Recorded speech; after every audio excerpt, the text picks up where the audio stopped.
पूरे 10 साल बाद 28 साल की सिया अपने बचपन के घर लौट रही थी। माँ अस्पताल में है और घर पुराना, सुनसान, जैसे वक्त इसमें ठहर गया हो। सिया लकड़ी के दरवाजे को खोलती है। धूल की परत और सीलन की गंध उसे बीते सालों में खींच ले जाती है। उसे अपने बचपन की याद आ जाती है, कैसे वो अपने परिवार के साथ खुश थी।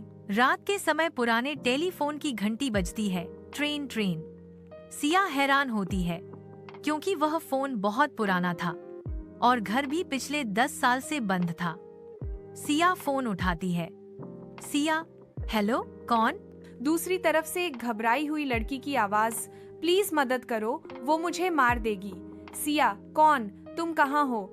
लेकिन लाइन कट जाती है। अगले दिन फिर फोन बजता है, दूसरी तरफ से आवाज, मेरा नाम अनन्या है, मैं इसी घर में रहती हूँ। लेकिन साल 1999 में सिया हंस देती है, क्या तुम मजाक कर रही हो? अनन्या, नहीं, मैं सच कह रही हूँ। मेरी सौतेली माँ मुझे तांत्रिक समझकर पीटती है। सिया को पहली बार शक होता है कि ये मजाक नहीं है। वह दोनों अब काफी बातें करती हैं। अब दोनों दोस्त बन जाती है और रोज फोन पर बातें करती हैं। जब कभी सिया फोन ना उठा पाए तो अनन्या उससे गुस्सा होती है। एक दिन सिया कहती है, मेरे समय में मोबाइल, इंटरनेट सब है। अनन्या कुछ देर बाद बोलती है, काश मैं देख पाती। एक दिन सिया कह देती है, अगर चाहो तो मैं तुम्हें भविष्य के बारे में बता सकती हूँ। अनन्या, बताओ, क्या मेरी सौतेली माँ भविष्य में भी जिंदा है? सिया इंटरनेट पर पुरानी खबरें खोजकर बताती है, हाँ, 2019 में भी वो जिंदा है। अनन्या गुस्से में, अगर मैं उसे खत्म कर दूं तो मेरा भविष्य बदल जाएगा।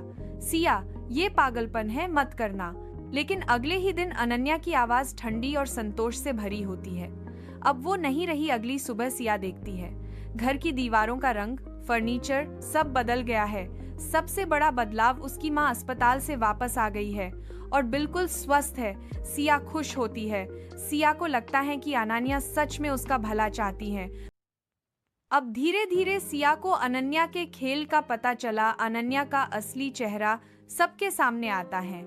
अनन्या सिर्फ अपने फायदे के लिए अतीत बदलने लगती है। अनन्या, तुम्हारे पापा ने बचपन में तुम्हें डांटा था, अगर मैं उन्हें हटा दूं तो कैसा रहेगा? सिया, नहीं, अब और मत बदलो, प्लीज। अनन्या, मैं तय करूंगी क्या बदलना है, तुम नहीं रोक सकती मुझे। वह जोर से हंसती और कहती है, तुम तो एक नंबर की बेवकूफ हो सिया, मेरे जाल में फंस गई। अब सिया के घर में फोटो फ्रेम्स में कई चेहरे गायब हो चुके हैं। कुछ रिश्तेदार जिनसे वो मिल चुकी थी अब अस्तित्व में ही नहीं है। सिया बहुत डर गई थी। सिया समझ जाती है, हर बदलाव एक कीमत लेकर आता है।